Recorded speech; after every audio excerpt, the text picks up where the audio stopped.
Bienvenidos a un nuevo programa de Sin Guión. Hoy estamos empezando un nuevo mes.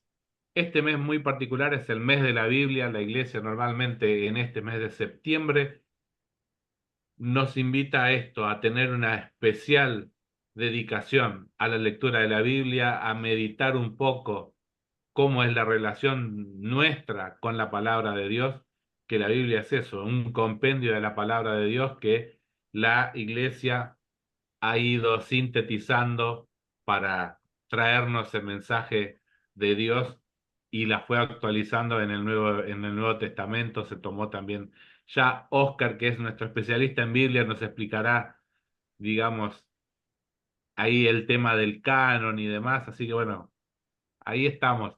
Estamos aquí con Oscar y está también Francisco.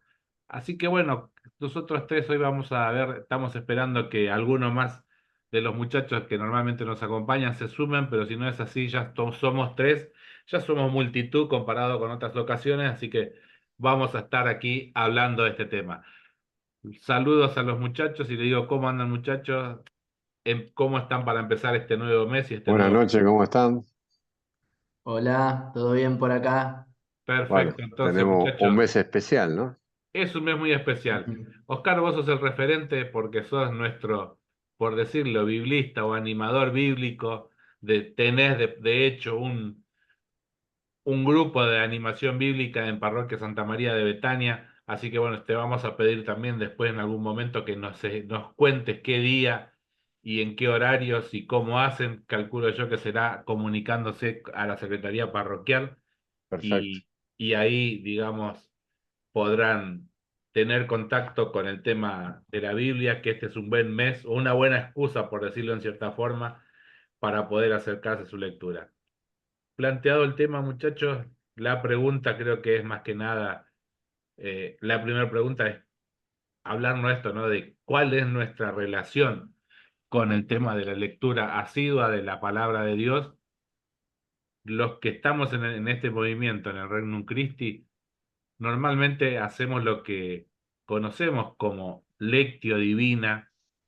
Casi todos los días tenemos, no digo que como compromiso, pero sí hemos adquirido esta buena virtud o esta buena práctica de ir leyendo un fragmento del Evangelio del que nos propone diariamente la Iglesia y hacemos lo que es la lectio divina, estas tres básicas preguntas de qué dice, qué me dice y a qué me compromete, como una guía general de lo que es la Biblia.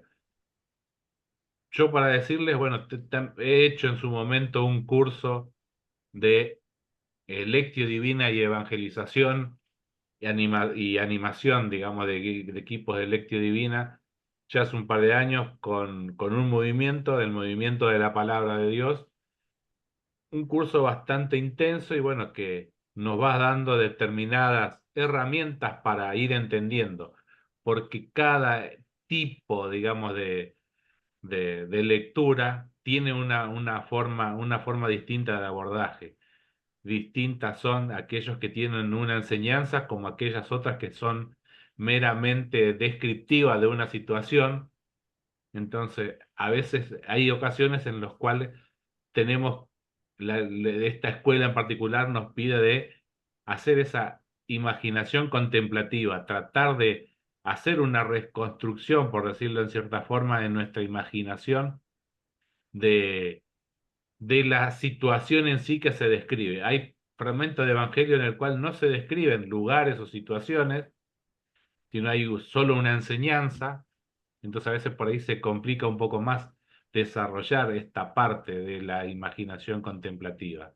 Digamos, un fragmento del Evangelio, por ahí vamos a algo más clásico, ¿no?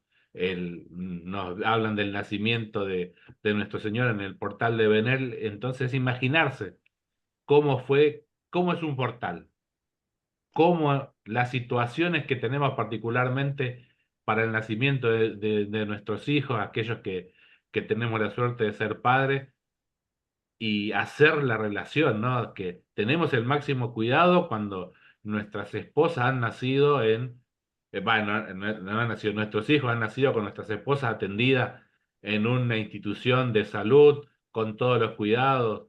que nos podemos imaginar para estos tiempos, digamos, de lo que sea la parte de la higiene general, digamos, de la institución hospitalaria, y en las condiciones en que María da a luz en un lugar eh, que dista bastante de esa situación que nos ha tocado vivir a todos nosotros. Realmente es como, es un explotarse el corazón, ¿no? Cuando uno se imagina esa situación de gran precariedad. Nosotros que estamos viniendo particularmente de un tríodo, nuestro tríodo de renovación, en una de las bienaventuranzas, que el tema general de ese tríodo, de esos 3 días que estuvimos reflexionando, era la bienaventuranza, y una de las bienaventuranzas, el sacerdote que nos guiaba, el padre Mariana, nos hablaba de esto, de el humilde, digamos, que, que nos habla la bienaventuranza, y nos hablaba de esto, ¿no? De que Cristo era el mejor ejemplo de humilde, ¿no? Porque sabía, siendo de condición divina, se había anonadado a sí mismo para nacer en un portal en la ciudad de David, en Belén, y nacer en las condiciones que en la misma Biblia nos dice, ¿no?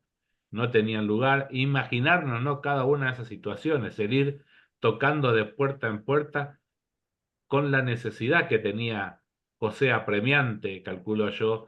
Yo me pongo en la situación de hombre, más en aquella época, hombre, el hombre que normalmente era considerado proveedor, hoy ya como que las modernidades que nos tocan vivir, como que se han equiparado las fuerzas, digamos, por decirlo en cierta forma, en mantener el hogar, se comparte, digamos, por las situaciones mismas de la vida y de la economía general. Los gastos ya no lo tiene que solventar solo el hombre, sino que lamentablemente en muchos casos decimos que la mujer también tiene que salir a trabajar para poder hacer frente a las cuentas que siguen llegando todos los meses a las casas.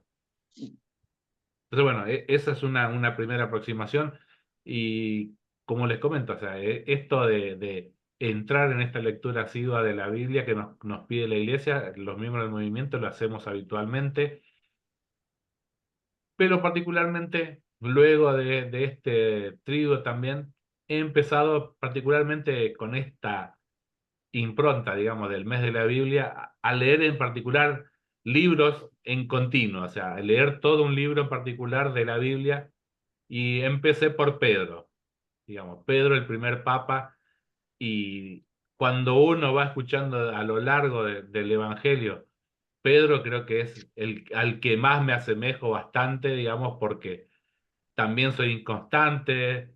En un día estoy, digamos, con Dios a dar la vida, pero a los 2 segundos eh, estoy como flaqueando y estoy escondido. Me preguntan si estoy con Cristo y digo, yo no tuve nada que ver, nunca lo conocí prácticamente. Entonces, bueno, entonces empecé a leer los 2 libros de Pedro, así que bueno, estoy yendo por el primer libro. Ese es, digamos, como para tirar una primer punta, digamos, de los evangelios, cómo es mi relación particularmente y más en estos momentos de la Biblia. Muchachos, ustedes.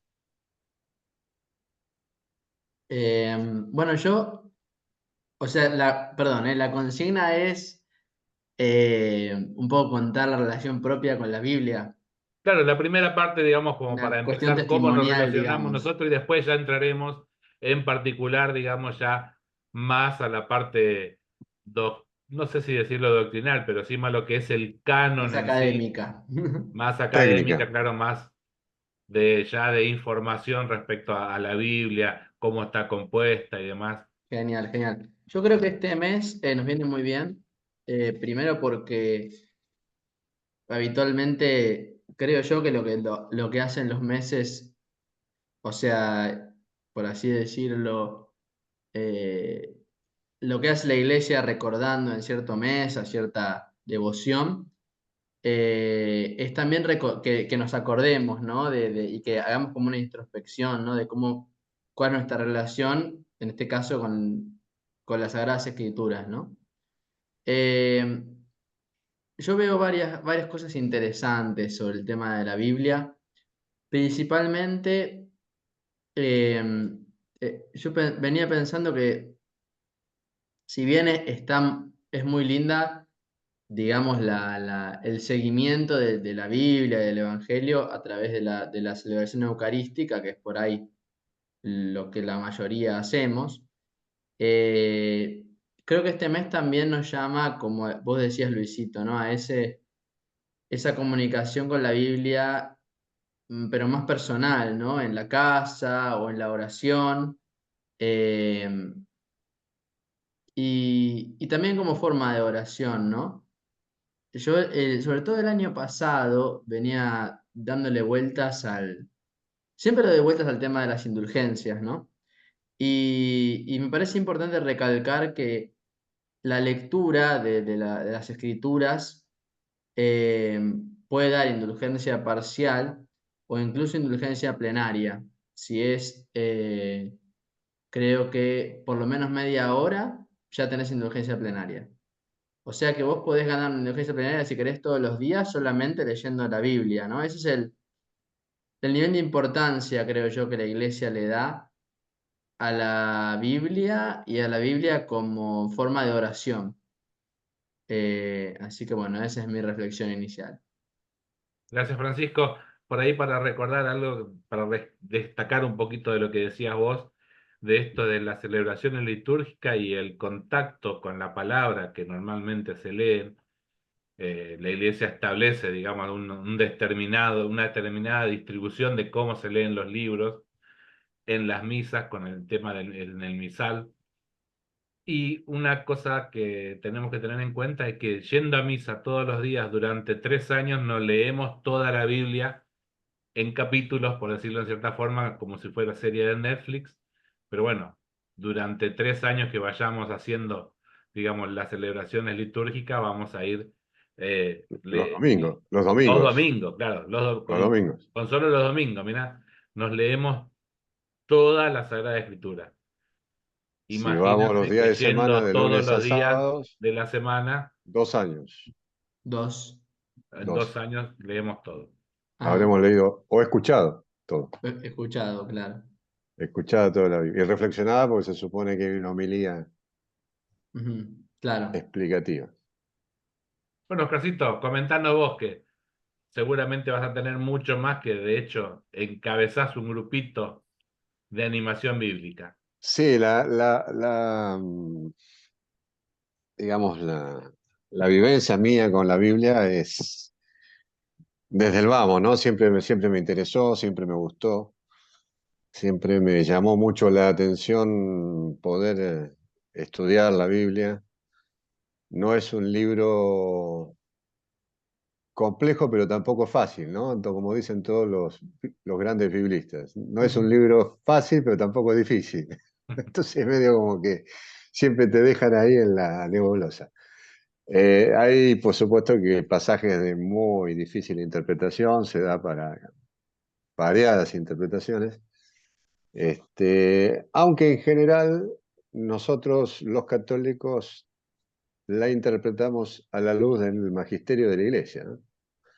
Porque uno de los, digamos, eh, métodos, por llamarlo así, de, de autenticidad de los libros tiene que ver con lo que transmitió los primeros discípulos. O sea, a ellos fue entregado, en este caso, el Evangelio, ¿sí? A ellos fue no entregado, sino que ellos lo vivieron de primera mano, ¿no? Fueron testigos oculares de la palabra, como dice Lucas en Hechos de los Apóstoles. Y, y fueron transmitidos, ¿no? Transmitidos en forma verbal y algunos documentos, sobre todo los de la pasión de Cristo. Esos documentos fueron también parte de las fuentes, lo que los alemanes llamaron fuente Q, ¿no? El QL,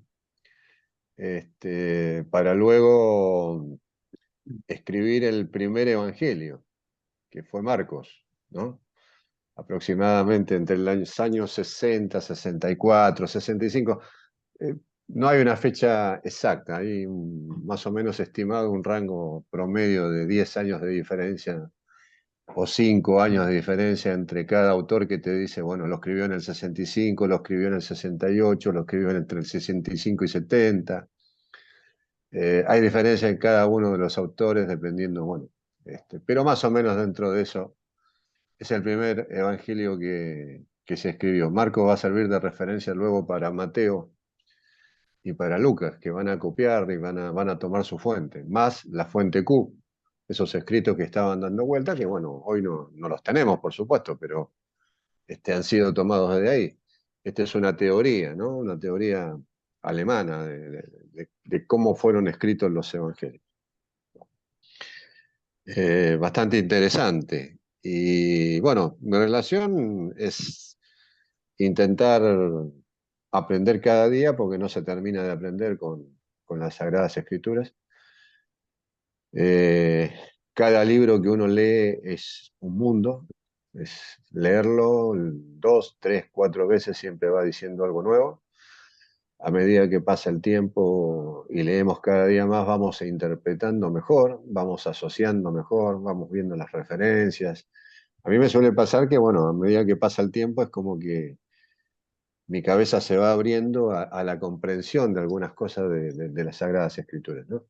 Sobre todo lo que tiene que ver con la historia bíblica, cómo fueron sucediendo los hechos. La historia de la salvación está escrita en la Biblia, entonces, bueno, a mí me gusta mucho ubicarme en la época en la cual fue escrito el libro. Los libros no están ordenados en la Biblia. Estoy siendo un poco desordenado en lo que estoy explicando, pero bueno, este, los libros que están en la Biblia no están escritos en el orden cronológico de cómo se escribió la Biblia. No sigue tampoco un orden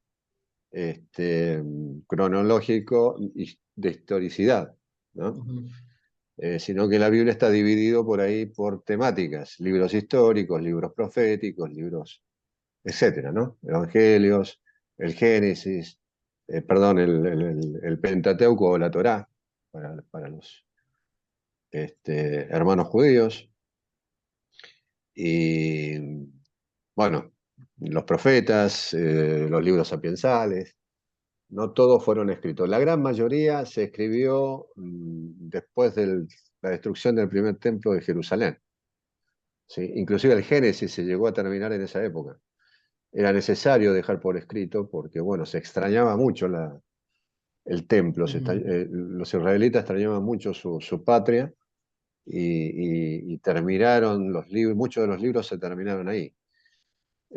Muchos autores también dicen que el libro de Job es el primer libro que se escribió de la Biblia, el más antiguo. Uno piensa que es el Génesis, ¿no? Pero el Génesis se terminó de escribir aproximadamente en el año 580, entre 530, 500 y algo, a fines del 500 hacia el 400, antes de Cristo. Bueno, es un mundo. Es la verdad que cada libro que uno toma lo tiene que leer por lo menos 2, 3, 4 veces como para comenzar a sacar en limpio algunas cosas, ¿no? Y mi relación con esto, haber estudiado 4 años de Biblia, 2 en un instituto acá de Capital y 2 en un centro de estudios de Córdoba, y uno se da cuenta que nunca termina de aprender, siempre falta algo, siempre se queda corto, siempre eh, le faltan referencias, faltan libros, hasta que comienza uno a descubrir el mundo bíblico, la literatura bíblica.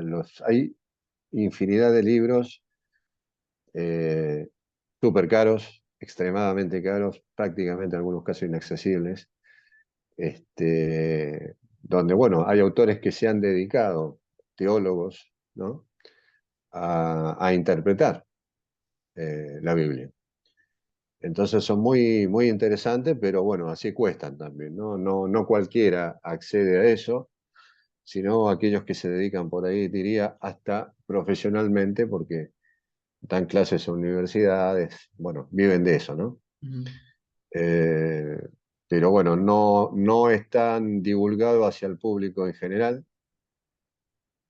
Y bueno, yo desde el principio se me dio una oportunidad en nuestra querida parroquia. Eh, Esto se lo habían propuesto a otra persona que tuvo que decir que no, porque cuando dijo que sí, a los 2 meses creo que le resultó, eh, le salió un viaje a España, bueno, se quedó allá, por supuesto, iba a estudiar y es conocido nuestro también, ¿no? Y un sacerdote de Dios se lo había ofrecido a él.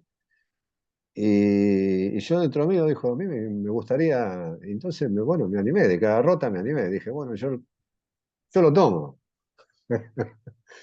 Y bueno, tuvo confianza en mí, me lo puse a la espalda y bueno, tenemos un grupito de señoras, algunos caballeros que van también, entre 12 14 personas, 10 personas que acuden regularmente a, a estudiar, y a veces no tanto a estudiar, más vale a compartir la palabra, ¿no? Este, Porque muchos no van por ahí porque quieren un estudio técnico, entonces hay que ir buscando la vuelta, porque si no se pueden aburrir y hay cosas que realmente de la Biblia son tediosas, son algunos conceptos, algunos temas que son medios complejos que por ahí no vale la pena meterse porque no, en realidad es por ahí dedicarse más a qué dice la palabra, qué nos dice, darle un contexto de explicación de acuerdo a lo que la iglesia dice. Y en general lo que va a surgir ahí entre esto también un tema de formación católica, ¿no? Que va pegado con el catecismo. Generalmente pasa eso nos pasa en los grupos bíblicos, o al menos en el que yo estoy, que la gente también va buscando sin querer, luego, esa firme formación católica. Entonces, bueno, aprovechamos también para compensar con la doctrina católica, con la doctrina de la fe, a través del catecismo de la Iglesia Católica, y unimos estos dos libros tan grandes, que uno que nos regaló la Iglesia, o sea, perdón, la Iglesia regaló los dos, pero digamos, Benedicto XVI y Juan Pablo II le pusieron todos los cañones al catecismo de la Iglesia Católica y han sacado un gran libro de nuestra fe. Y quien quiera instruirse en la fe, no le basta más que ir al catecismo para poder leerlo y sacar cualquier tipo de duda que tenga sobre su fe. Así que bueno, yo insto a que nos están escuchando a este mes tomar la Biblia, tomar algún tema que les guste, algún autor que les guste, algún profeta, o empezar a leerla, ¿no? Si nunca la ha leído, nunca lo ha tomado, bueno, empezar por los evangelios. Siempre nos dicen por qué hay que empezar por los evangelios. Y eso es interesante. Si uno siempre escucha cuando comiencen a leer los evangelios. Claro, es cierto. Leamos los evangelios varias veces y luego volvamos al Antiguo Testamento para poder entenderlo mejor. Porque Cristo está oculto, ¿no? Es como que está oculto en el Antiguo Testamento, ¿sí? Y sale a flote o a la luz en el Nuevo Testamento. Y es verdad, realmente es así. Ujú. Si uno lee Isaías, Ezequiel, los Salmos, comienza a buscar, a escudriñar, va a ver que toda la Biblia habla de Cristo, ¿sí? Ujú. Y bueno, eso es lo interesante, ¿no? Darse cuenta, no, acá, mirá, me parece que está, bueno, uno va a leer las referencias y dice, bueno, no, sí, sí, sí, justamente está hablando, profetizando, ¿no? Dios ha dado a conocer en forma, no sé si oculta, pero creo que le ha dado a la humanidad este conocimiento de a poquito, ¿no? Como que no ha estado preparado del todo para tirarle todos los libros encima, ¿no? También, digamos a la gente que la Biblia no es que Dios agarró, mandó a Ujú. imprimir 20 millones de Biblias, las tiró como lluvia, ¿no? No, no, no, acompañó a la humanidad de a poquito y fue de a poquito dándole lo que necesitaba saber, hasta llegar al final de la revelación, que es Jesucristo, ¿no? Entonces, bueno, mi relación es esa con la Biblia. A mí me encanta, me gusta. eh, Soy la verdad que, no digo fanático, pero me gusta mucho. Hay libros que me gustan más que otros, por supuesto. Hay libros que por ahí cuesta entenderlos. Daniel es un libro que cuesta entenderlo. Es un muy lindo libro, un libro profético. El libro de las revelaciones también es un lindo libro, pero cuesta leerlo. Hay que entender algunas cositas. Y hay que tener cuidado con la lectura de ese libro, porque, bueno, se presta para un montón de cosas. Es uno de los libros que más ha sido, se ha prestado para decir cualquier cosa, ¿no? Hay que ver en qué contexto se escribió. La tradición se lo atribuye a Juan, discípulo de Jesús. Lo ha escrito, o mejor, Juan es el único discípulo que no murió mártir, ¿sí? Murió en la isla de Patmos y ahí es donde escribió ese último libro de, del Nuevo Testamento, que es el libro de la Revelación. Cada gesto, cada descripción de ese libro tiene su significado, ¿no? Es como ir a un diccionario. Bueno, ¿qué quiere decir acá? Uno va, busca y, bueno, habla de tal cosa, ¿no? Cuando habla del hombre que aparece con vestiduras blancas, de barba blanca, qué sé yo, bueno, está dando una imagen antropomórfica de Dios, ¿no? Y así sucesivamente, con cada cosa que va mencionando, bueno, es como que tenemos que tener un diccionario, ir a buscarlo, a ver de qué está hablando, y bueno, uno se va acostumbrando al lenguaje de ese libro. Yo lo he leído creo que 3 veces, pero cuesta leerlo porque y cuesta entenderlo. Y hay varias corrientes de entendimiento. Entonces, bueno, los primos evangélicos se han roto la cabeza con ese libro. Y han dicho, pero de todo, ¿no? Eh, y no se ponen de acuerdo tampoco. Entonces, yo creo que debe ser más fácil la cosa este, que una interpretación de estas, ¿no? Muy locas. Hay pasajes de ese libro que son muy concretos y muy claros, ¿no? Pero bueno, otros no tanto. Así que bueno, lo dejo a ustedes para que sigan. Ahí aprovechamos este momentito, si les parece, muchachos, hacemos nuestro primer corte musical y ya seguimos. Por ahí vamos a ir incursionando ya un poquito más en la parte más formativa y no sé, ustedes me dirán ahora, porque tal vez entramos en esa parte bien formativa o si quieren, Oscar hizo ya muy bien una relación de muchos libros, pero sí a ver si cada uno tiene algún libro en particular que, que más les guste o que les haya impactado o alguna cita que lo tenga como preparada o para su auxilio de algún momento, alguna situación. Así que bueno, ya volvemos con este segundo bloque de Sin Guión. Mientras tanto, vayamos haciendo trabajar nuestros pequeños discos rígidos a ver qué encuentra ahí para compartir con la audiencia. Y ya volvemos con más Sin Guión. Bienvenido a este segundo bloque de Sin Guión. Muchachos, está el tema, no sé por dónde quieren arrancar. Si quieren, tienen ahí esto de algún pasaje bíblico o algún libro que normalmente les llame más la atención, al cual le hayan dedicado más tiempo a la lectura para tratar de entender más algo, o tienen alguna cita evangélica que normalmente les viene en auxilio para determinadas situaciones que le ha tocado vivir en algún momento, o para determinadas situaciones cotidianas que tal vez les sirve para andar, digamos, en la vida.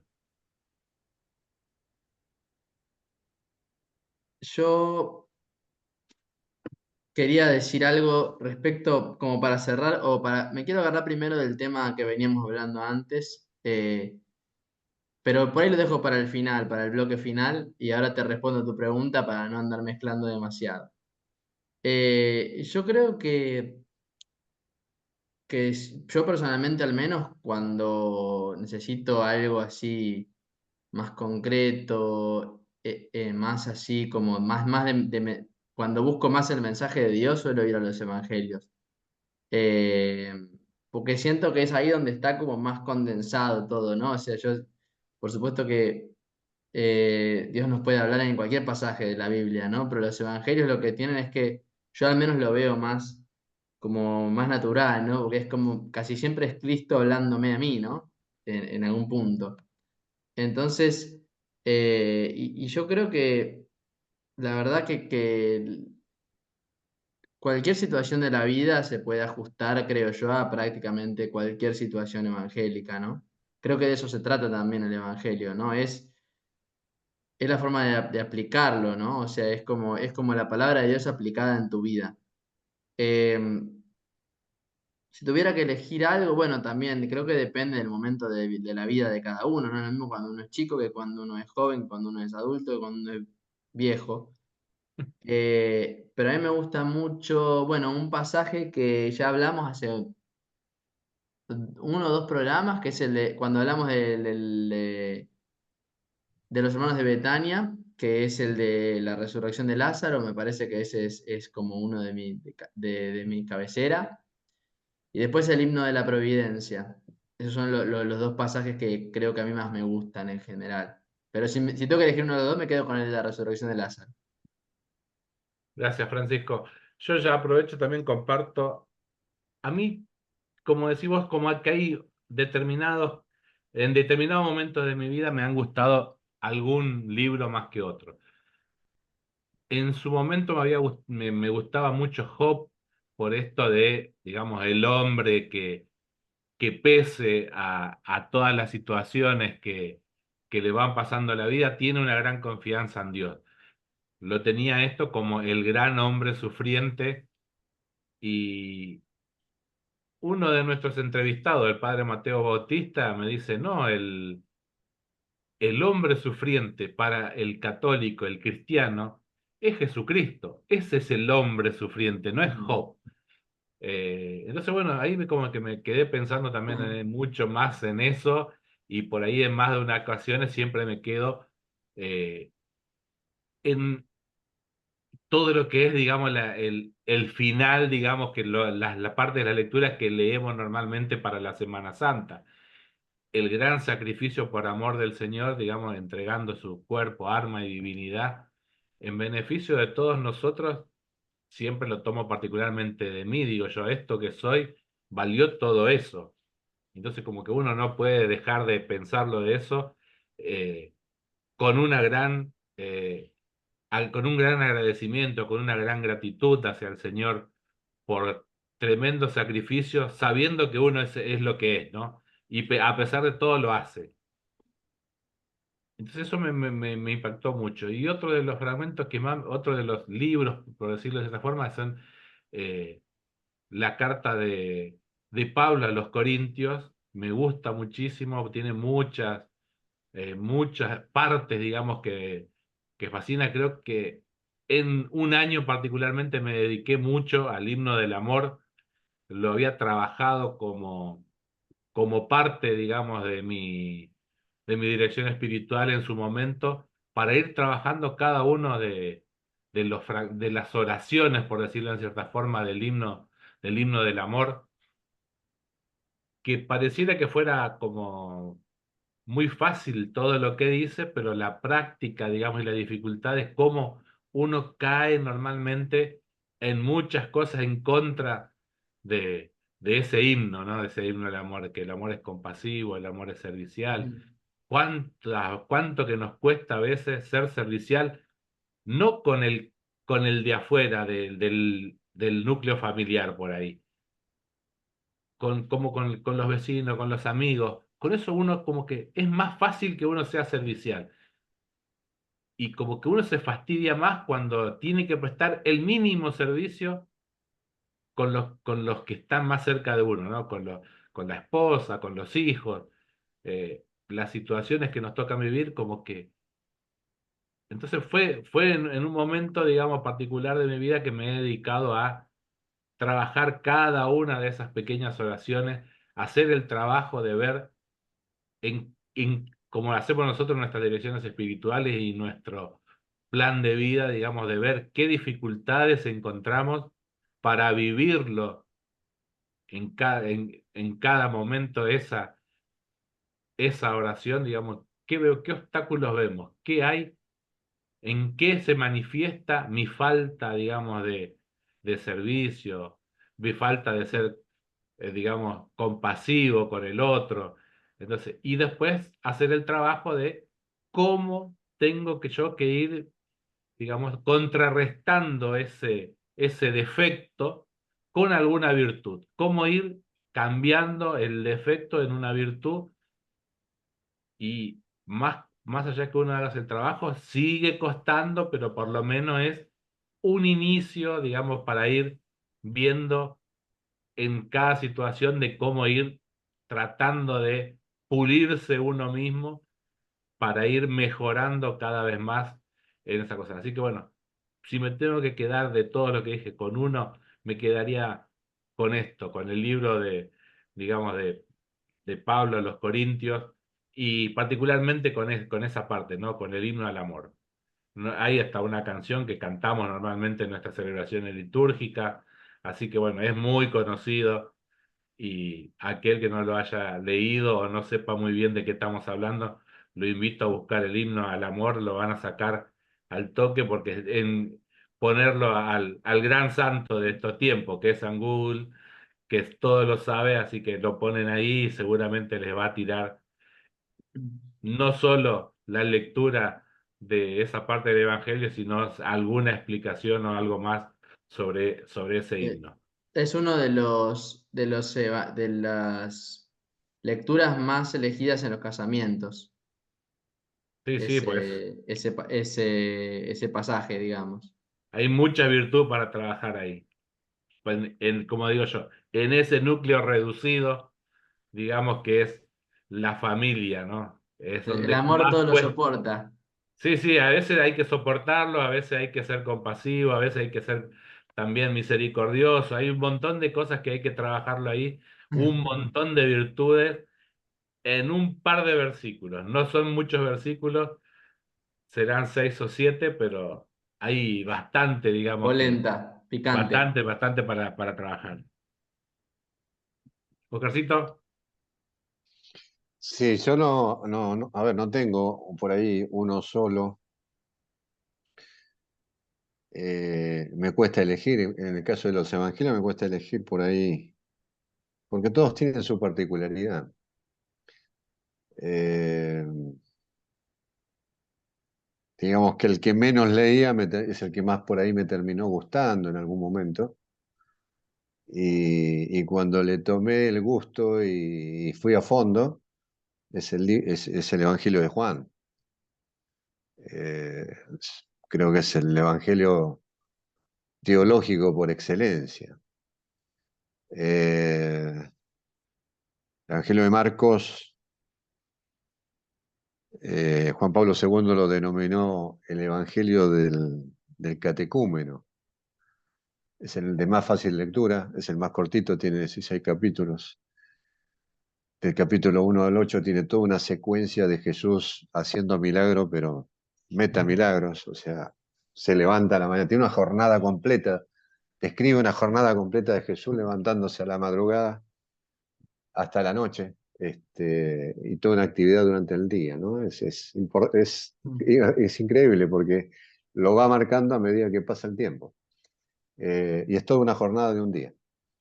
El Evangelio de Mateo es un evangelio lleno de judaísmo, ¿no? Todas sus referencias al Antiguo Testamento, por cómo escribe. Es el que más referencias tiene a los profetas del Antiguo Testamento, Es Mateo. el que carga con la genealogía de Jesús, ¿no? Ese Claro, evangelio. claro, claro. Es el que tiene muchísimas referencias al Antiguo Testamento. ¿Por qué? Porque está dirigido a la comunidad judía cristiana de esa época. O sea, cada evangelio está dirigido a una comunidad. No fueron escritos en el mismo momento. Se escribieron para una comunidad en particular. A Mateo se lo atribuye se le atribuye el Evangelio, pero probablemente de la palabra de Pedro, porque era su secretario, Ujú. y fue escrito para los cristianos de Roma. Lucas escribió su Evangelio cerca del año 80. Es el que más información tiene, es el Evangelio más largo, digamos, ¿no? Y como él dice, lo ha investigado meticulosamente, ¿no? Con los testigos oculares y los testigos de la palabra. Eh, yo no podría, la verdad que no podría elegir un evangelio en particular que más me guste. Me gustan todos,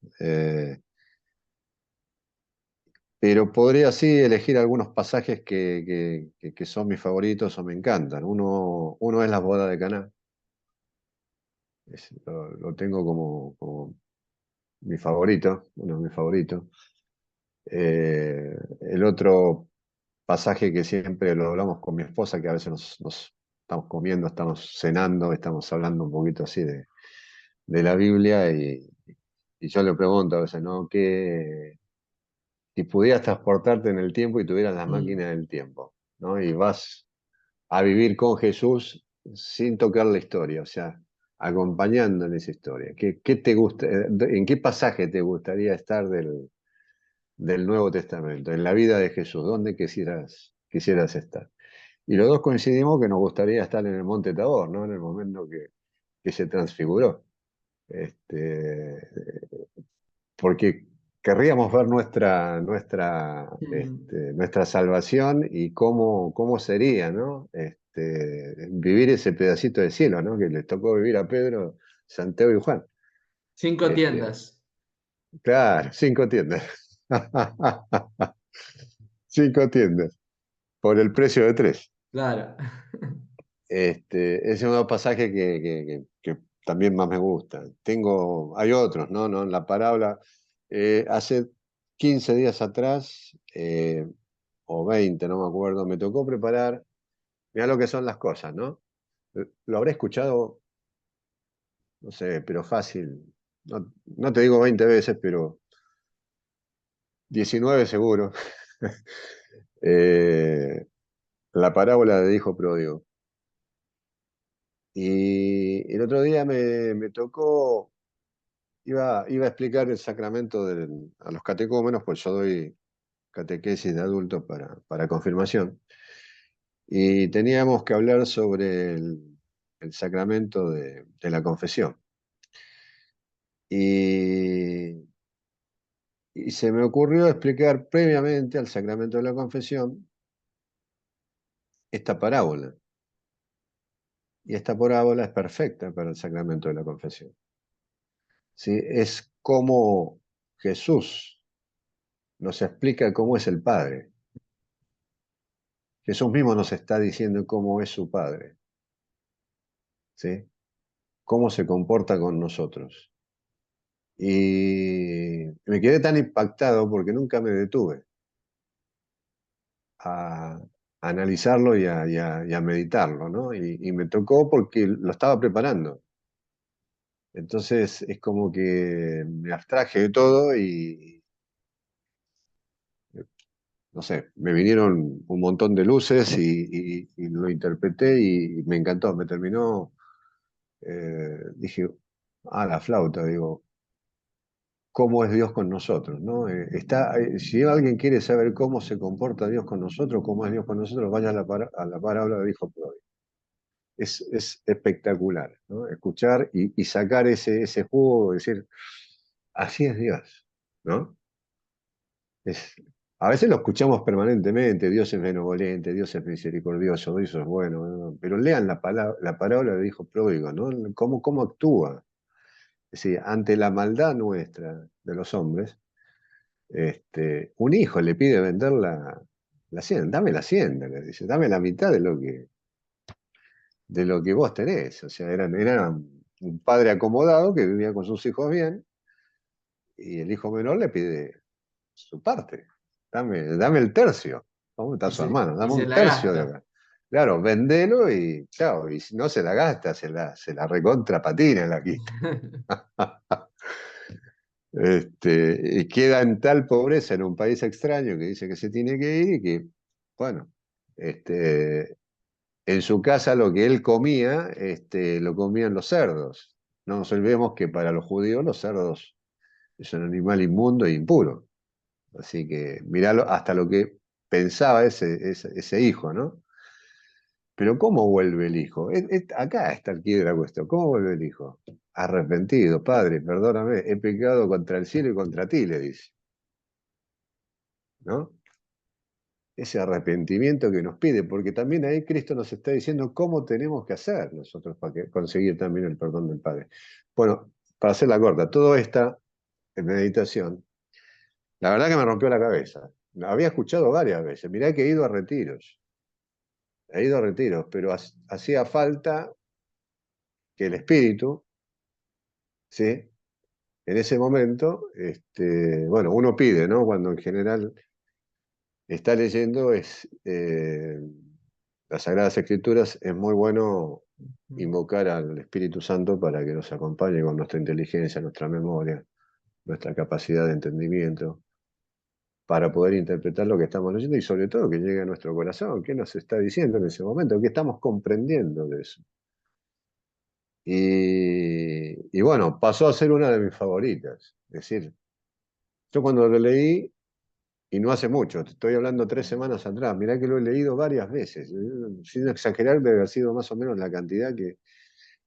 y un retiro también, un sacerdote nuestro que nos da los retiros, hizo una charla específicamente sobre esta parábola, pero no me llegó como yo lo leí hace poquito tiempo atrás, y te diría que hasta me emocionó escucharla, leerla e interpretarla y saber que Jesucristo me estaba hablando de su Padre, Jesucristo me estaba hablando de Dios, Jesucristo me estaba hablando de mí a través del hijo menor, ¿no? Cómo yo tengo que ir, cómo tengo que acceder a Él con ese corazón contrito, como habíamos visto en el retiro, ¿no? Un corazón de carne, no un corazón de piedra.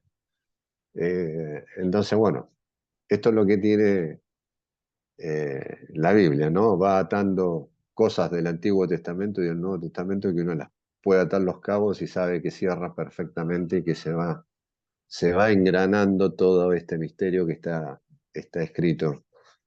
Eh, Porque uno también encuentra a Cristo en el Antiguo Testamento. Solamente hay que buscarlo un poquito más, ¿no?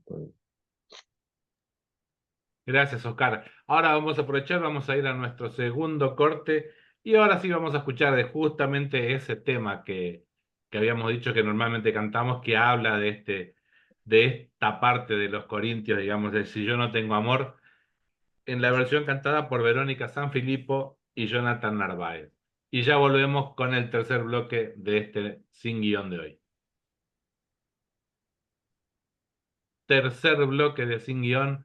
Ahora vamos a ir ya a la parte más por ahí aburrida para muchos, que es ir comentando la estructura de las Sagradas Escrituras, de la Biblia.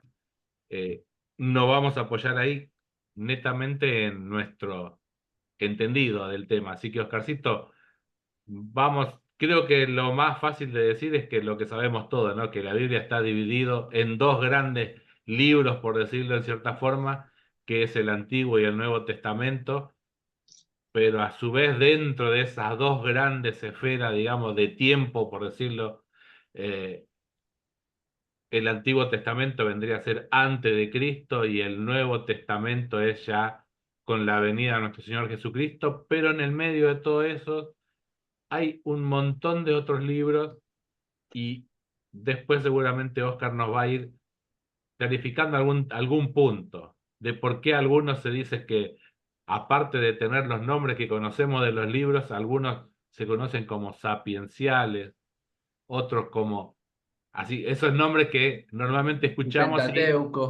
Pentateuco. ¿qué es el Pentateuco?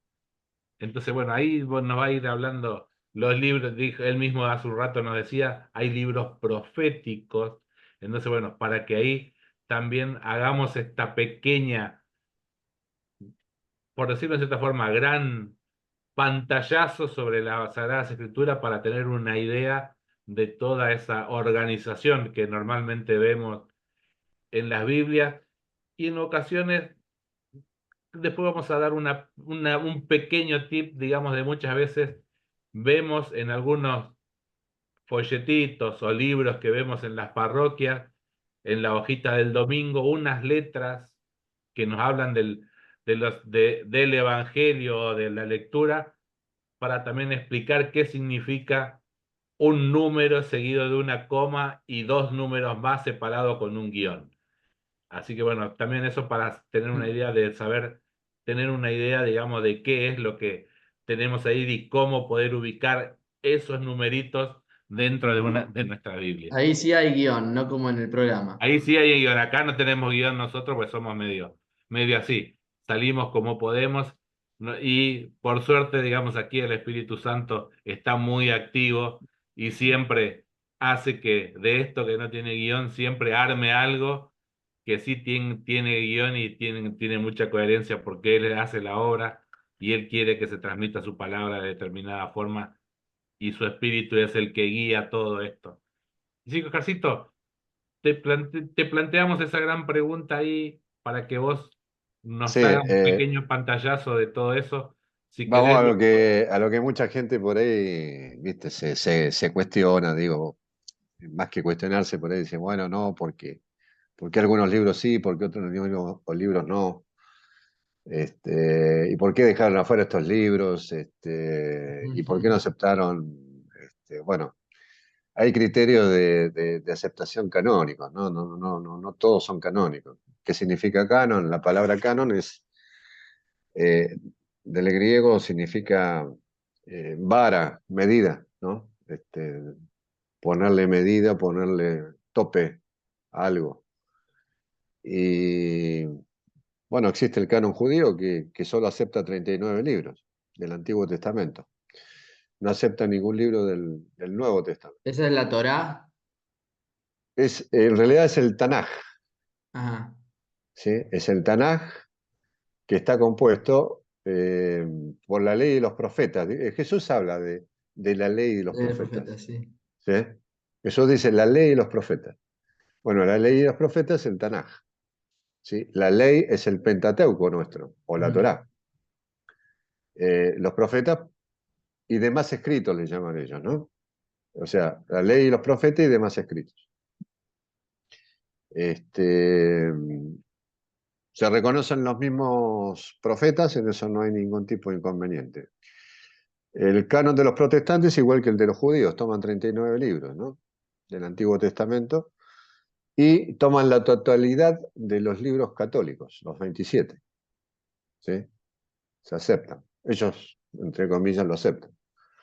Esos no fueron discutidos. Aunque algunas cartas quisieron fletarlas, bueno, optaron por no hacerlo. El canon católico tiene 46 libros del Antiguo Testamento y 27 libros del Nuevo Testamento. Y los ortodoxos toman también el canon de los católicos. No se olviden que recién los ortodoxos se separó, la Iglesia de Oriente se separó de Roma, alrededor, tengo entendido, si no recuerdo mal, al año 1000 y algo, ¿sí? Después de Cristo. O sea que durante 1000 años compartimos con la Iglesia de Occidente la misma iglesia, era una sola, ¿sí? Como Cristo quería que fuese una sola, ¿no? Y como va a terminar siendo seguramente una sola. Este,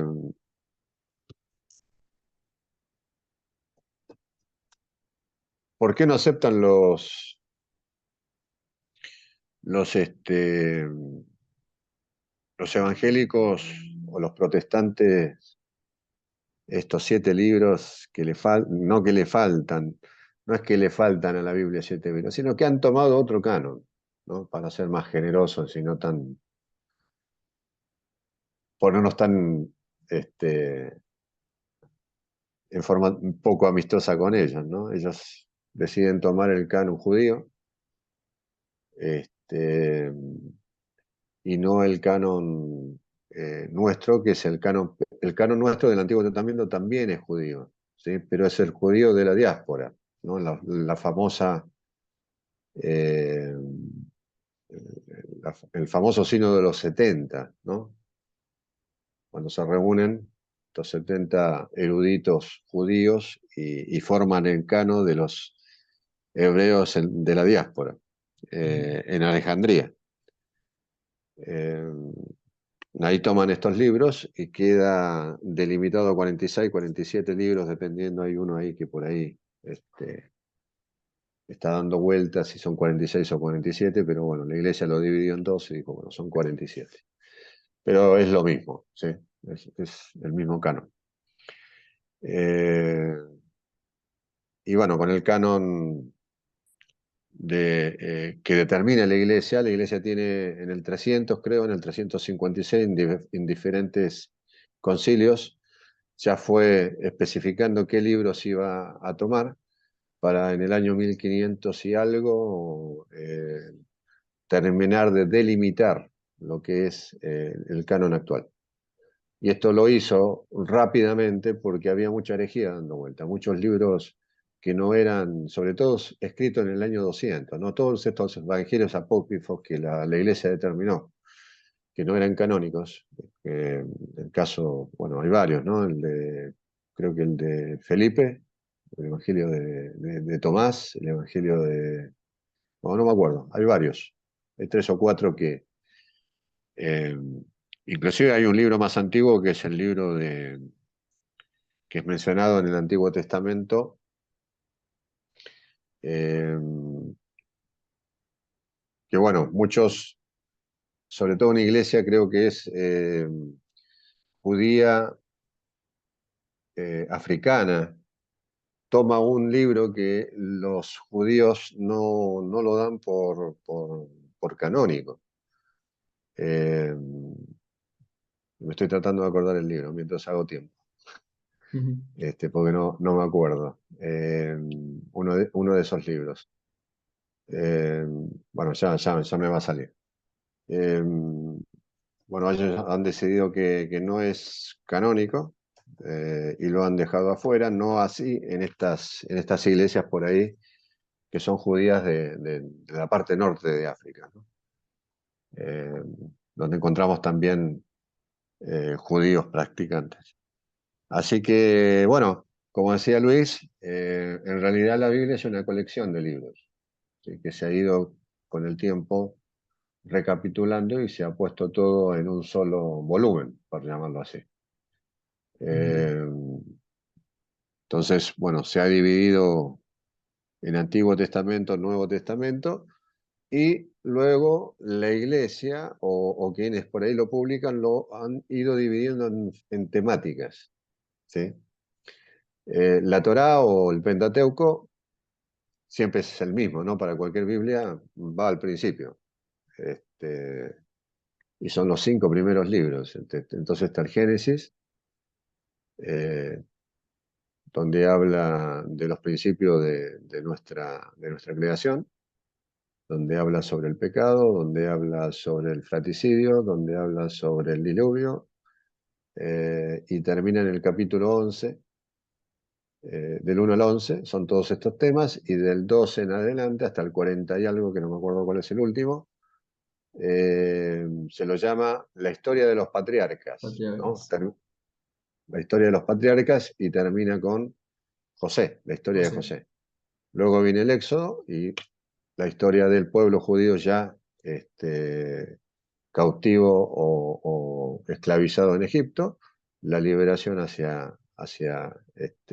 Sinaí, hacia el desierto, y los 40 años en el desierto, en el Éxodo. Luego se continúa. Sí, Que, perdón. dicho sea de paso, hoy es el día de Moisés. Ah, mirá, no sabía. Y bueno, luego el Levítico, que habla sobre todo, es sacerdotal el libro, ¿no? Habla sobre las prescripciones, sobre las obligaciones de los sacerdotes, las obligaciones del pueblo.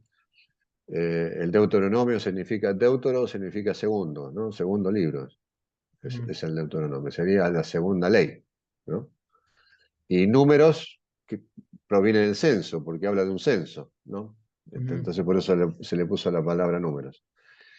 Y luego sí, bueno, ya arranca con la parte histórica. Y tenemos ahí los libros históricos, primera de Samuel, segunda de Samuel, primera de Crónicas, segunda de Crónicas. Bueno, ahí tenemos toda la historia eh, judía prácticamente hasta después de Salomón, y año 580 con la primera destrucción del templo, ¿no? A su vez luego vienen los libros de los proféticos, que son todos los profetas, 12 profetas menores, 4 profetas mayores. Estoy tratando de recordar. Y el libro de Job, este es un libro también sapiensal. Están los Salmos, que es sapiensal. Sapiensal quiere decir libros de la sabiduría, La ¿no? sabiduría. El Coelet también es otro libro de la sabiduría. Son 5 o 6 libros de la sabiduría. Espero no olvidarme alguno. Ya los Salmos los mencioné. Y terminamos con un libro que no es canónico para los judíos, que es Primera y Segunda de Macabeos, que es prácticamente un libro histórico, que sí lo tenemos nosotros pero es un libro netamente judío, un libro histórico, ¿no? Que habla de las batallas que ha tenido la familia, ¿sí?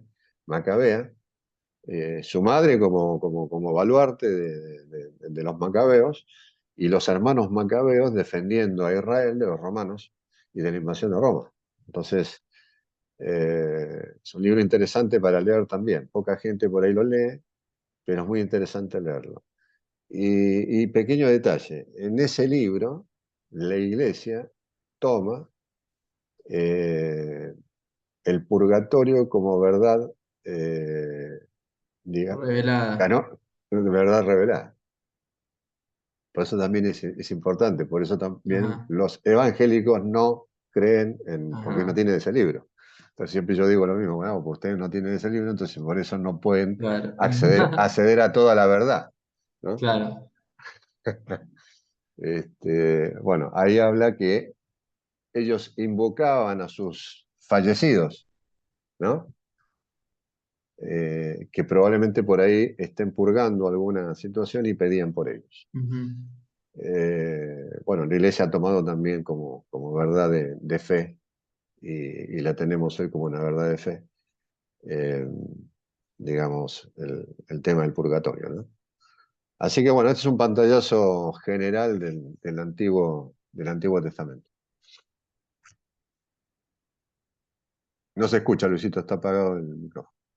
Está, ahí vamos. Le digo, muchas gracias, te agradecía esta explicación que nos diste, sintética, pero muy clara, de cómo está dividido lo que es el Antiguo Testamento.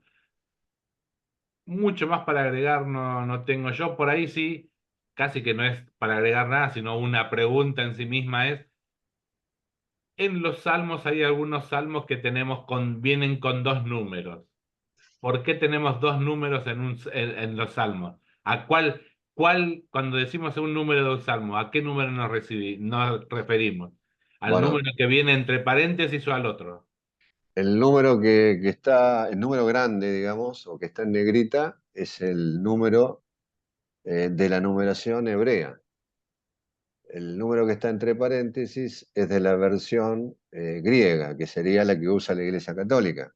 Ujú. ¿Por qué? Porque la Iglesia después divide, a partir del Salmo 9 en adelante, algunos libros en dos libros, ¿sí? Entonces, por eso después, de ahí para adelante, vas a tener diferencia de uno. Lo que era el 23, para el otro es el 22, y así sucesivamente hasta que terminan los salmos.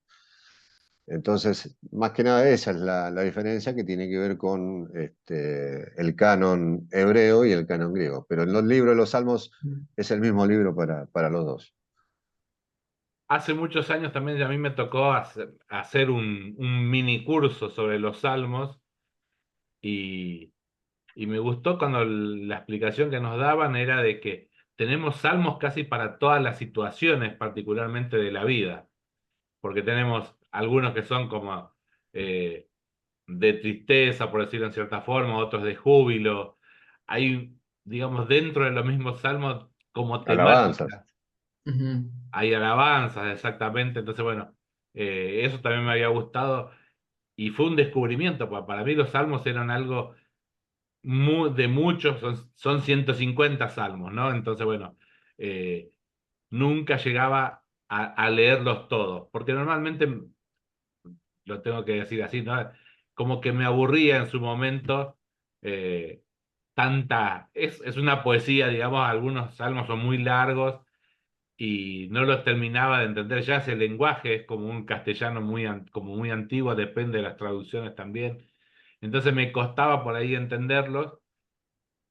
Y con esta explicación que daba la profesora que hablaba de los salmos, me gustó esto de entender, digamos, que también los salmos, dentro de los salmos, podemos encontrar consuelo, por decirlo en cierta forma, para determinadas situaciones de la vida, solo que hay que tratar de ubicarlos, digamos, de en qué parte, digamos, de la numeración de los salmos tenemos estas temáticas que nos pueden ayudar. Muchas veces la lectura de los salmos también es una oración, porque es como orar un poco y nos ayuda en nuestra oración, muchas veces de queja por ahí, porque el salmista en ocasiones se queja a Dios de determinadas cosas. Así que bueno, también digamos es una ayuda, por decirlo de cierta forma, para la oración personal en ocasiones. Hay que ir tomándole el gusto a cada parte digamos, de la Biblia para ir Sí, entendiéndola también y y cómo ir usándolo en nuestra oración personal.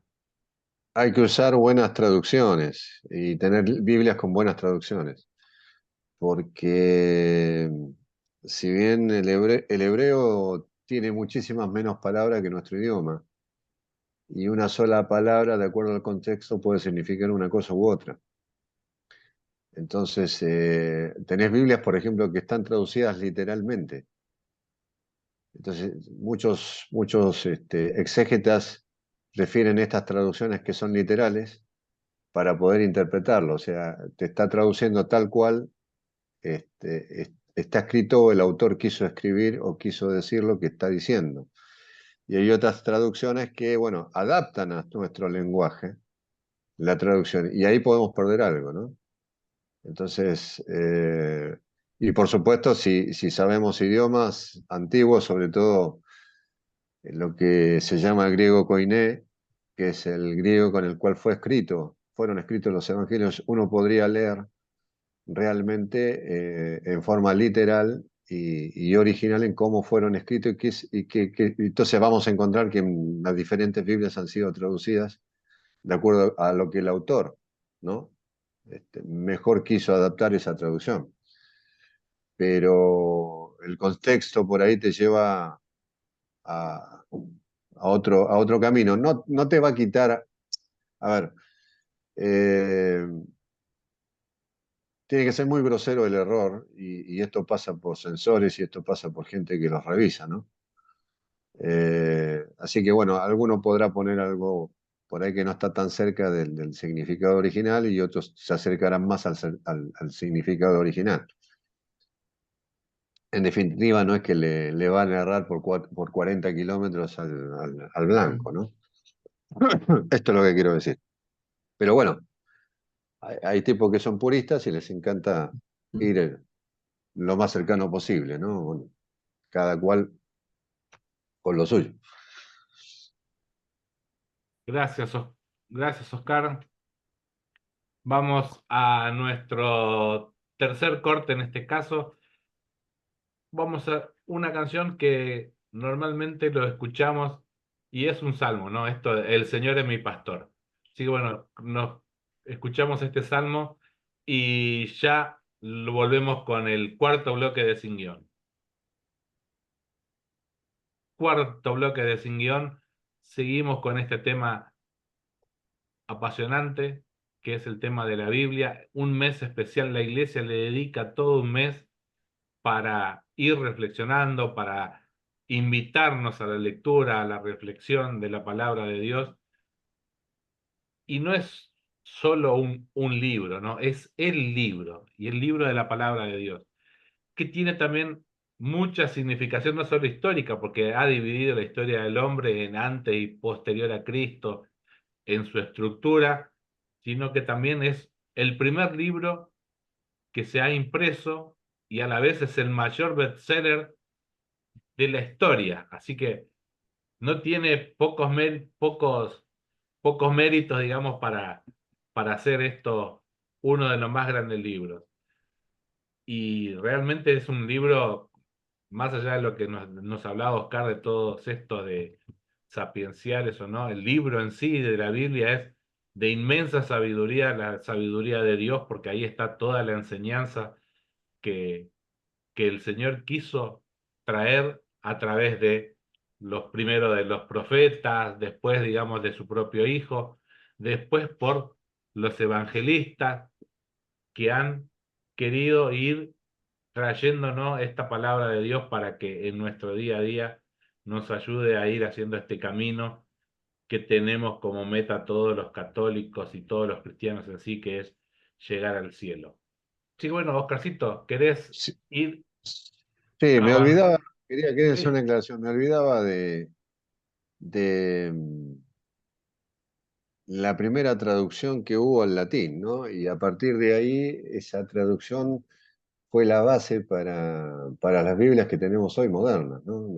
A partir de ahí se tradujeron el resto de las Biblias en Occidente, que es la Vulgata, ¿no? La Vulgata es la primera Biblia escrita en latín y traducida del hebreo y del griego, ¿no? El griego koiné. Y lo hizo San Jerónimo. Justamente San Jerónimo se lo denomina el padre de, digamos, se fue a Jerusalén, lo mandó, no me acuerdo qué papa fue, eh, tuvo 7 años en Jerusalén traduciendo los escritos, investigando y tradujo la Vulgata. De la Vulgata proceden casi la mayoría de las traducciones que hoy están dando vuelta, ¿no? Aunque muchos se están volviendo por ahí a- a- hacia los orígenes, convengamos que los libros originales no existen, ¿sí? Son todas copias que han quedado de los originales, pero esto es lo que a veces los ateos quieren. No, pero ustedes cómo están seguros de que les llegó de esta forma. Entonces la pregunta del millón es que, ¿y vos si estudiaste, no sé, a Platón? De Platón no hay nada original. Lo que menos hay son libros originales de Platón, no están los documentos de Platón. O sea, ¿de dónde sacaste vos que Platón, lo que lees de Platón es original? Cuando el Nuevo Testamento fue escrito inmediatamente, Jesús falleció en el año 33 y ya en el año 60, 30 años después ya automáticamente estaban escritos. ¿Qué es más fidedigno entonces? Más fidedigno el Evangelio que Platón.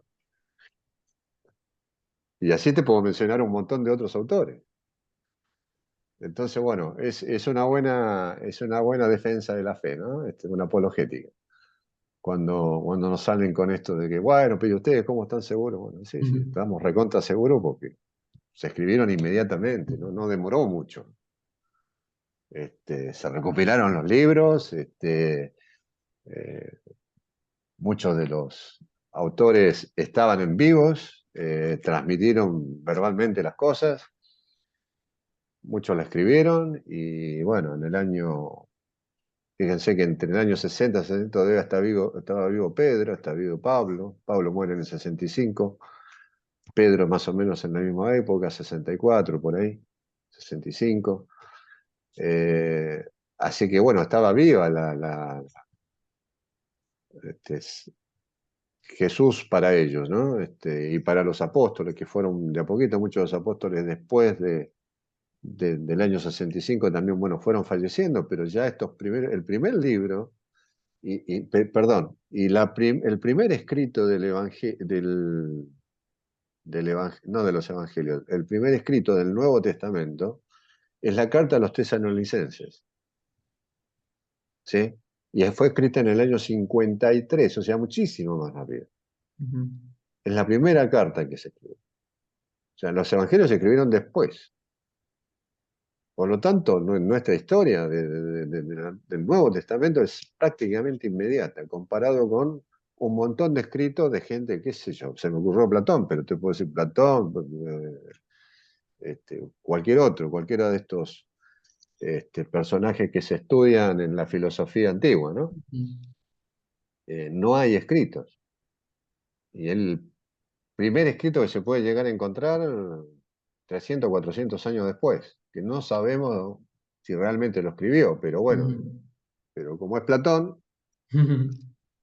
este, creemos que viene, pero no existen, no existen de ningún filósofo de esa época, de la Grecia antigua, originales. No hay, no hay.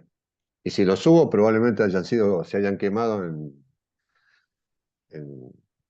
Alejandría. Bueno, tampoco, en la parte antigua desapareció todo, entonces no los tenemos.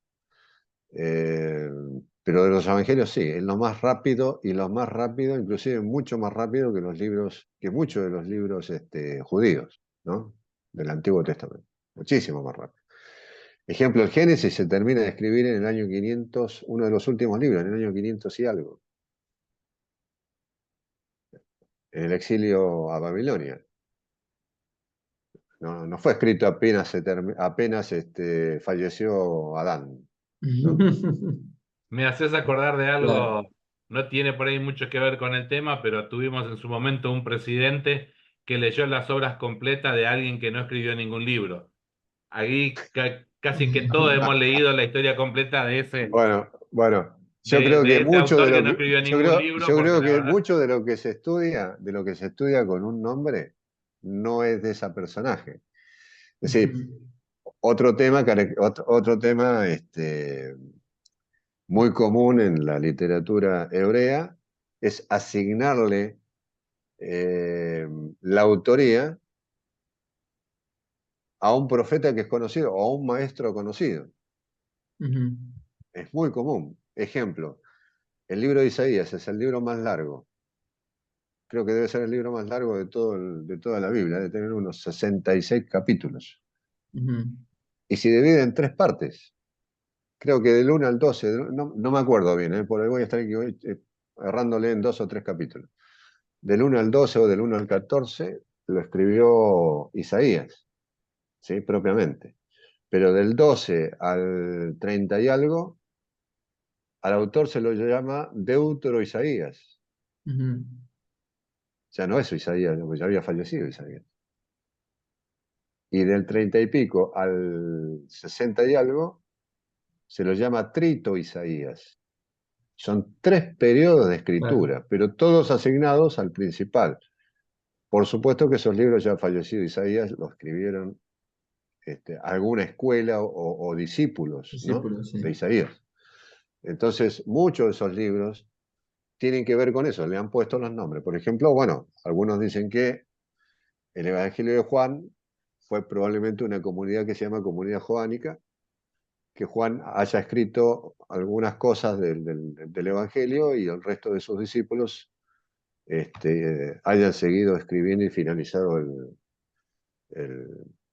el texto, ¿no? El De texto, cómo sí. conocemos hoy el Evangelio. Así que bueno, esto un poquito de historia, ¿no? muchas gracias, Oscar. Bueno, después de que nos queda, nos quedó hablar todavía de lo que es el Nuevo Testamento. Ahí vos nos decís si hay una división o tenemos, porque hay algo que escuchamos normalmente también para ir para darlo como información también, ¿no? A veces escuchamos que tenemos evangelios sinópticos. ¿Qué hablamos cuando hablamos de evangelios sinópticos? Digamos, sí, ¿cuáles son? Sí, cuando mencionamos los evangelios sinópticos, porque estamos hablando del Evangelio de Marcos, el Evangelio de Lucas y el Evangelio de Mateo. ¿Por qué se llaman sinópticos? Justamente porque yo los puedo leer en columnas. O sea, los puedo confrontar en columnas y puedo leerlos y los puedo cruzar. ¿qué dice? Es interesante hacerlo.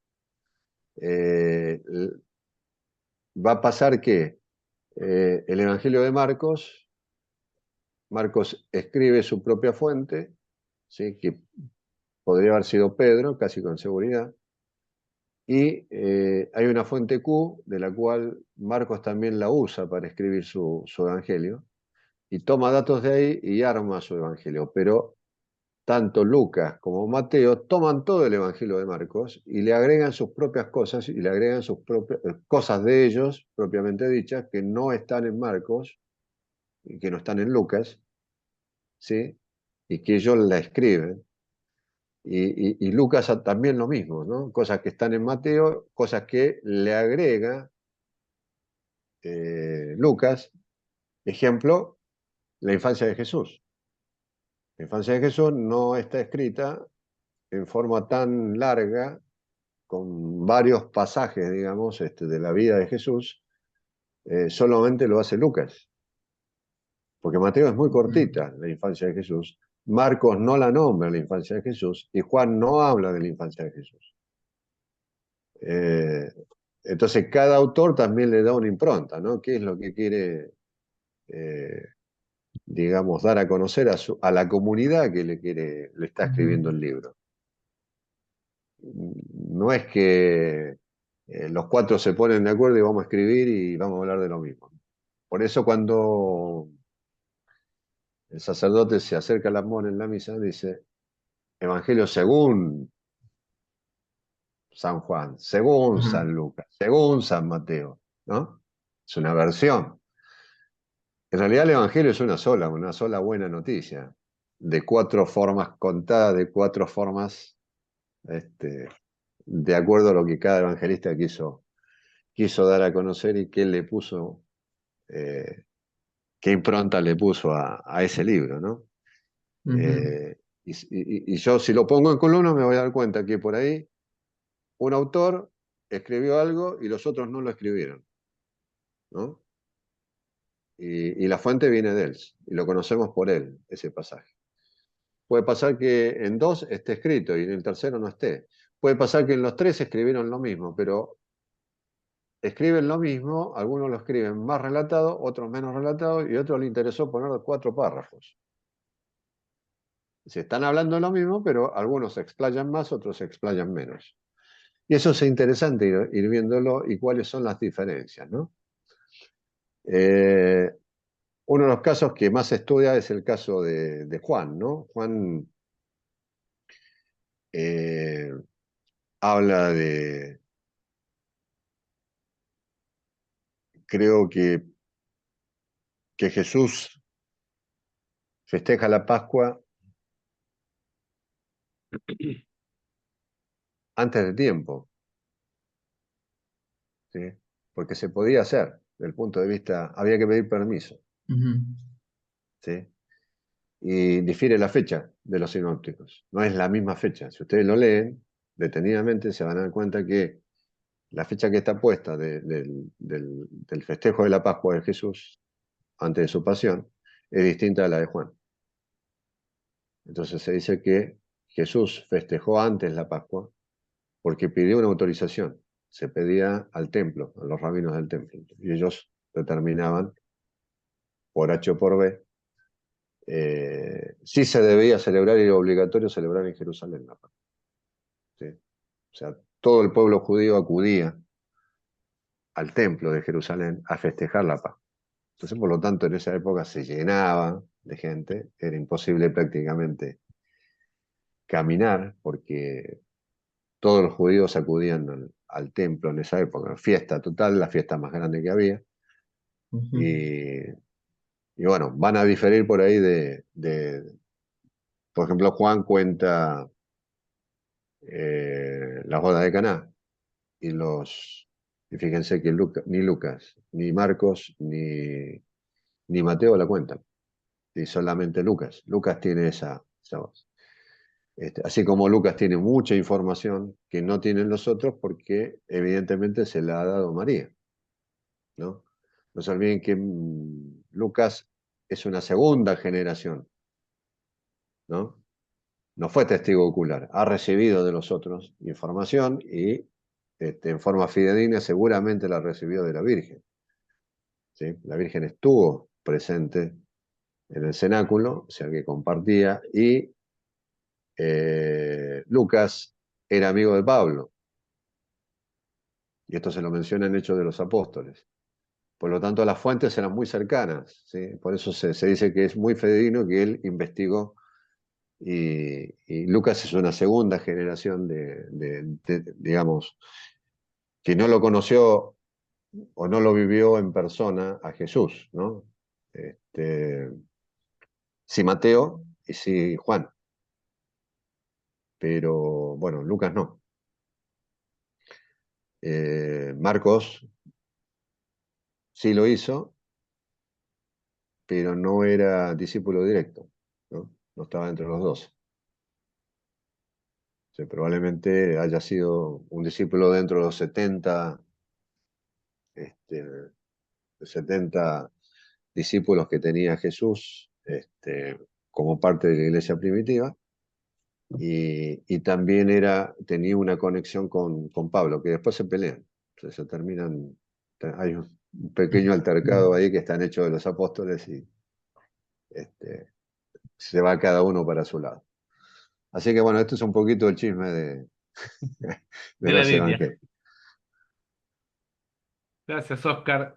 La verdad que cuando te escucho es como que había muchas cosas que uno no sabía o creía que sabía de la Biblia, pero hay mucho más por ir investigando y buscando, ¿no? Y buceando dentro de estos libros. Y muchas veces, como decía, a veces uno se aburre, pero cuando empieza entrando, por decirlo en cierta forma, en el chusmerío, por decirlo en cierta forma, todas estas cositas que nos vas contando, como que le va encontrando uno, no sé si el saborcito, sino este espíritu que tenemos de querer indagar un poco más, tipo chusma, digamos, en las cosas, hace que nos reavive el interés, por decirlo de cierta forma, en ir conociendo un poco más. Bienvenido sea si nos sirve esto como puntapié o como pinchazo para estar más en contacto con la palabra de Dios. Sí, por supuesto.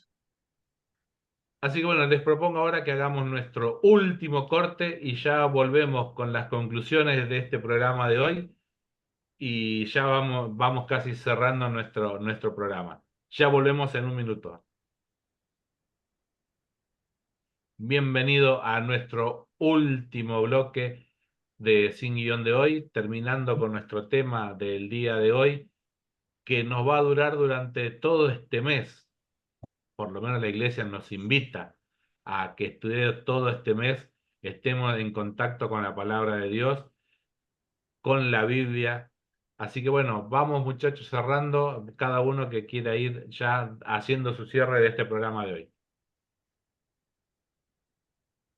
Yo ya para adelantarme un poco, digo, mi conclusión del tema es esto que decía en el cierre del bloque anterior, que cuando uno va cada vez metiéndose más en el conocimiento de la palabra de Dios, siempre le encuentra un algo nuevo. Oscar, cuando nos estaba explicando determinadas partes de la Biblia que a él le habían parecido, creo que todos tenemos esa misma percepción, esa misma vivencia. Leemos un fragmento evangélico hoy, tenemos una, una vivencia de ese fragmento del Evangelio. Y siempre decimos esto, ¿no? Que la palabra de Dios es viva y eficaz.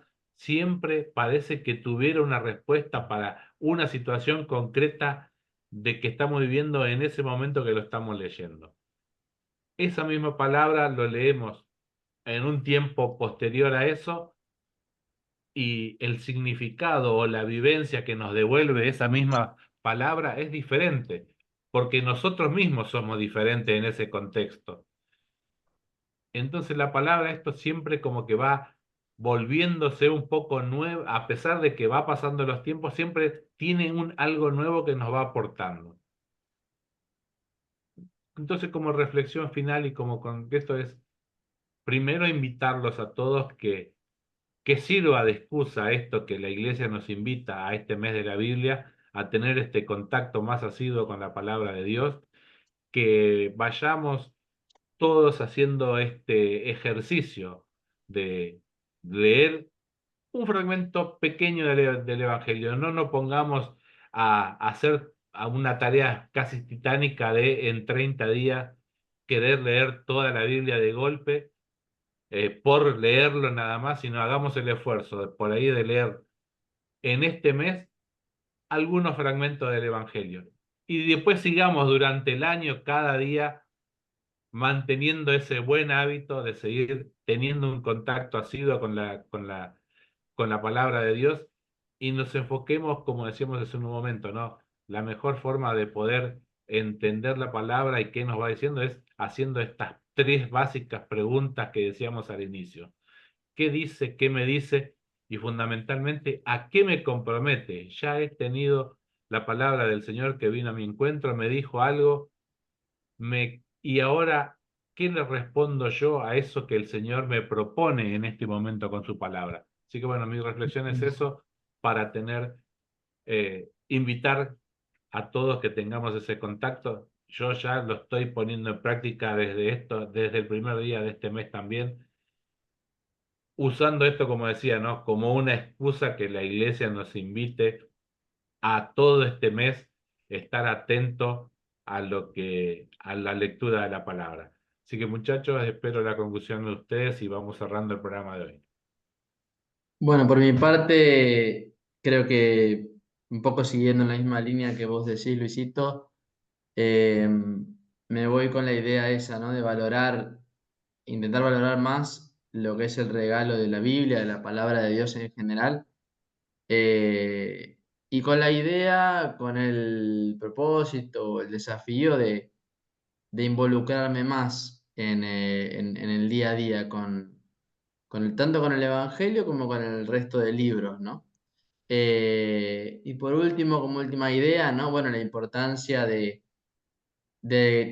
chequear bien en el formato que tengamos la Biblia, que sea una Biblia católica, y también la importancia del magisterio, ¿no? Porque para el católico la Biblia no es una cosa literal, no es una cosa que haya que leer bueno, lo que te parezca, o sea, está bien la meditación y todo, pero el magisterio está para algo, ¿no?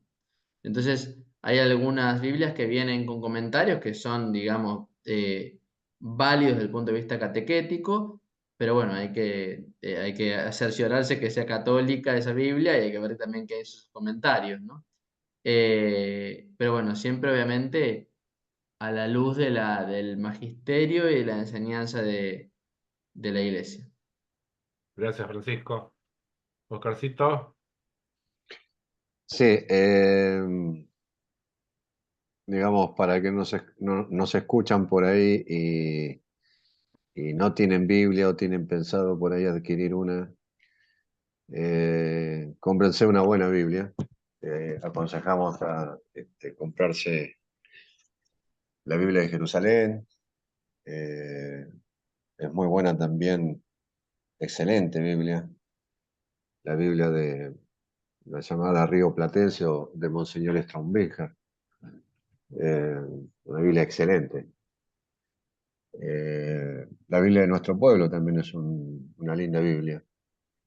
Eh, Estoy recordando así algunas Biblias que se podrían llegar a la Biblia de Navarra.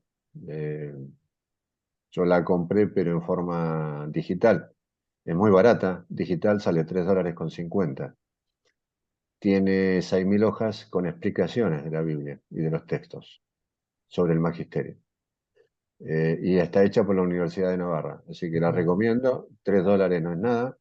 La tienen en su tablet, la tienen en su teléfono, la consultan con las explicaciones y aprendemos a interpretar la Biblia de acuerdo al magisterio. Así que hoy yo creo que todos tienen un teléfono, una tablet, mal que mal, y, y en vez de gastar en otra cosa, ahorremos $3,50, no. Te estoy haciendo propaganda a la Biblia, Publicidad. pero a la Biblia de Navarra, pero háganlo porque les va a gustar. Tiene una buena traducción, muy fácil de leer. Yo la uso también para la catequesis. Así que bueno, pueden acceder fácilmente y la verdad que es baratísimo, $3. ¿Cuánto sería? ¿3.000 pesos? 3.000 y algo. Más, Sí, un no más de poquito más. 4. ¿Eh? No más de 4, digo. Menos de una pizza, Ponele, claro. ¿no? Y ¿saben qué? Por menos de una pizza, salvan el alma. Es un negocio.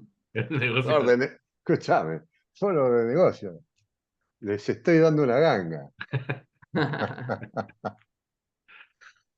Bueno, les mando un abrazo y que tengan buen descanso.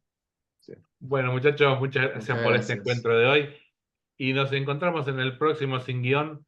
Ya veremos a ver si podemos buscar a una persona que ya nos hemos entrevistado varias oportunidades y nos ha dado hermosas charlas sobre la Biblia. Así que una conocida de acá de la casa, Pili Pérez, así que veremos si en el próximo programa por ahí nos puede acompañar y seguramente nos va a traer alguna luz más sobre este mes de la Biblia. Señores, hasta el próximo sábado al nuevo Sin Guión. Chau, chau. Hasta Chau. la próxima.